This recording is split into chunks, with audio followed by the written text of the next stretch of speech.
Hey guys, Proper English here. Earlier today I showed you some strange piston behavior and how it changed from 1.2.5 to 1.3.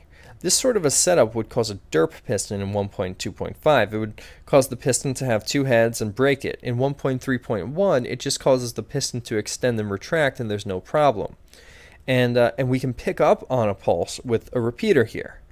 Now the other thing that's interesting is depending on how you activate these pistons, you get different pulses, okay? Sometimes it triggers on the rising edge, sometimes on the falling edge, and sometimes on both edges, okay? So my thought was, why don't I try combining these into one circuit and make a circuit that can trigger pulses on the rising edge, the falling edge, and on both edges, and that's what I've got here. So I've got my pulse generator over here, and I've got a demultiplexer over here, and we can take a quick look at that. Now, a demultiplexer just takes an input, splits it in two, and then you can select one of the two outputs. I've got it set up so the input is inverted, okay? So if I take this and turn that off, now it's primed to send a pulse. Otherwise, it wouldn't have sent a pulse. Now, what I've got over here is the three options. Down here, we can send a rising edge pulse, and let's take a look. Keep an eye on this repeater over here. It'll flash. And yeah, so let's look. And there you go, a rising edge pulse.